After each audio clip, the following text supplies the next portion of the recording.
तुळशीला घरातील असे पाणी चुकूनही घालू नका. कुटुंब परिवारात भारी संकट येऊ, पूर्ण घरात येते गरिबी, पूर्ण घर कंगाल होऊ लागेल, व्हाल बर्बाद.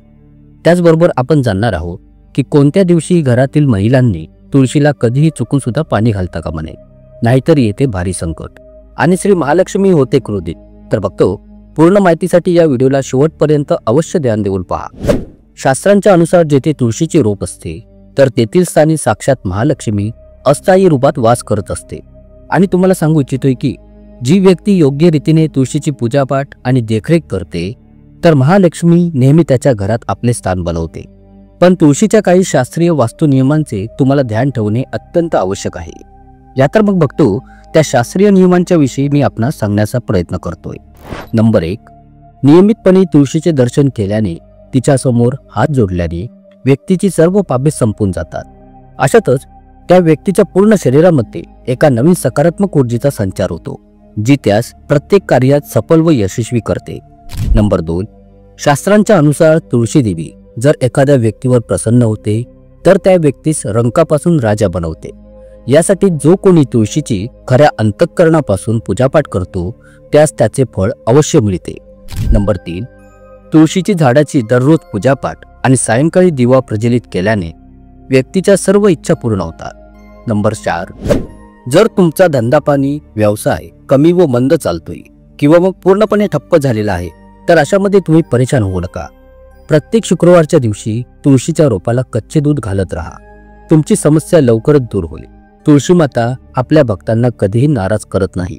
नंबर 5, जेथे अस्थायी रूपात नियमित रूपाने तुळशीपाशी दिवा प्रज्वलित केला जातो तर चुकूनही भूत प्रेत आत्मा, नकारात्मक वाईट शक्ती त्या घरामध्ये भटकत पण नाही. या उलट जेथे पण हे तुळशीचे रोप लावलेले असते तर त्या घरातून नकारात्मक ऊर्जा दूरच दूर राहत असते. नंबर 6, जर तुमच्या घरामध्ये पैशांची चणचण राहते आणि घरातील जमापुंजी हळूहळू कमी होत जात आहे तर अशा वेळी तुम्ही तुरंत एक तुळशीचे रोप आपल्या घरी घेऊन यावे आणि नियमित रूपाने तिची पूजापाठ करा आणि पहा या गोष्टीचा चमत्कार. नंबर 7, 100 पटीने प्राप्तीसाठी श्रीहरी विष्णूंच्या पूजेमध्ये तुळशीच्या पानाला खूपच महत्व आहे.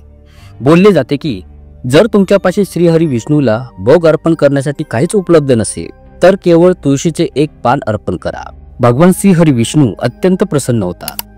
नंबर 8, जर तुमच्या मुलांना कोणाची वाईट नजर लागलेली आहे तर त्यापासून वाचण्यासाठी तुळशीची 7 पाने आणि काळी मिरीचे 7 दाणे मुठीत घेऊन मुलांच्या डोक्यावरून क्लॉकवाईज 60 वेळा उतरवून घ्या आणि तुमच्या घराच्या मागील बाजूस ठेवून द्या. सर्व काही ठीक होऊन जाते.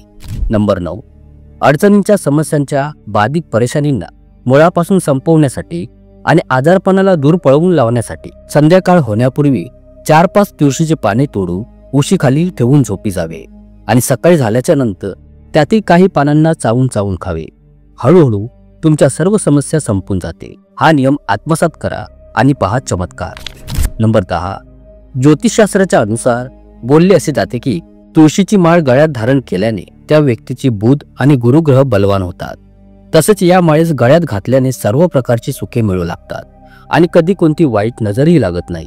बघतो, इथे थोडे ध्यान देऊ नका की तुळशीची माळ गळ्यात धारण करण्यापूर्वी तिला गंगाजलाने धुतले पाहिजे व त्यास धुपवलेही पाहिजे. नंतर विष्णू मंदिरात जाऊन मूर्तीला स्पर्श करून तिला गळ्यात घातले पाहिजे. जे लोक ही माळ गळ्यात घालतात त्यांनी मांसाहार, दारूचे सेवन करणे सोडून दिले पाहिजे. नंबर 11, जर तुमचे प्रत्येक कार्य अयशस्वी होत राहते तर अशा वेळी तुम्ही या तुळशीच्या रोपांच्या मुळांना घेऊन यास गंगाजलाने धुवावे. त्यानंतरच यांची योग्य रीतीने पूजा करावी आणि मग यास एका पिवळ्या फडक्यात बांधून देवघरात ठेवून द्यावी. हळूहळू तुमच्या सर्व समस्यांचा अंत होऊ लागेल. नंबर 12, जो व्यक्ती तुळशीच्या पावडरचा उपयोग करतो तर तो नेहमी भयानकपेक्षा भयंकर आजारांपासून वाचून राहतो. तुळशीची पावडर काही अनेक प्रकारच्या आजारांना मुळासकट नष्ट करण्यास समर्थ आहे. नंबर 13, जी व्यक्ती शुद्ध अंतःकरणापासून खऱ्या श्रद्धा भावनेने तुळशीचा विवाह करते तर सर्व देवी देवतांच्या कृपेचा त्यावर वर्षाव होतो. तुळशी माता त्याच्या सोबत राहते आणि त्या व्यक्तीची जी काही बिघडलेली कार्यांची कामे आहेत त्यांना पूर्ण करू लागते. नंबर 14, तुळशीला कोणत्या दिशेस ठेवावे. वास्तुशास्त्राच्या अनुसार तुळशीचे रोप लावण्यासाठी उत्तर पूर्व दिशेची निवड केली पाहिजे. नंबर 15, तुळशीचे रोप जर कधी घरी आणता तर गुरुवारीच आणावे आणि सकाळच्या वेळेतच लावावे. तसंच या गोष्टीचे विशेष ध्यान ठेवा की तुळशीला कधीही घाण किंवा अशुद्ध पाणी घालू नये. फक्त ताजे तवाने साफ व स्वच्छ पाण्याचाच उपयोग करा. जे पाणी पिण्यायोग्य नसेल तर त्याचा उपयोग करूच नका. तसेच बघतो याशिवाय काही अजून गोष्टींच्याकडे ध्यान देणे अत्यंत आवश्यक आहे. त्या गोष्टी ह्या की जर तुम्ही तुमच्या घराच्या छतावर तुळस ठेवली असेल तर निश्चितपणे तुमच्या घराच्या उत्तर दिशेला मुंग्या येण्यास सुरुवात होते. तसेच घराच्या उत्तर दिशेला कुठे ना कुठे भिंतीला चर जाण्यास सुरुवात होईल. ज्या लोकांच्या घरी कधीच तुळशीचे रोप नसते तेथील स्थानी किंवा घराच्या परिसरात कबुतरे आपली घरटी बनवतात आणि हे वाईट असून केतूची निशाणी मानली जाते. ध्यान देण्यासारखी गोष्ट ही आहे की दक्षिण पश्चिम दिशेमध्ये नेहमी श्यामा तुळशी ठेवली जाते. या श्यामा तुळशीचे पाने एकदम जाड व तांबूस हिरवी असतात. बघतो याला तुळसाही बोलले जाते. या तुळसाला दक्षिणेला ठेवल्याने घराचा वास्तुदोष संपून जातो. सर्वाधिक महिला जो प्रश्न विचारू इच्छित असतात तो हा की काय मासिक पाळीच्या दरम्यान तुळशीला पूजू शकतो का, तुळशीला पाणी घालू शकतो का, तिला स्पर्श झाल्यास काय होते इत्यादी वगैरे. तर बघतो याविषयी सांगायचे झाले तर मासिक पाळीच्या दरम्यान स्त्रिया अपवित्र असतात. त्यामुळे मासिक पाळीच्या दरम्यान काही कामे अशी आहेत ज्यांना करूच नये. जसे की लोणच्याला हात लावू नये, ते खराब होऊन जाते. मंदिर परिसरात चौकात जाऊ नये, याने वाईट शक्तींची नजर लागते. तसेच अशा अवस्थेत झाडांना पाणीही घालू नये, याने रोपे सुकून जातात आणि कोणतेही धार्मिक कार्यही करता कामा नये. यासाठी तुम्हाला मासिक पाळी दरम्यान तुळशीला पाणी घालू नये, तुळशी व्रतही करू नये आणि तुळशीच्या जवळही जाऊ नये. नाहीतर तुळस सुकून जाते, तुळस अपवित्र होते.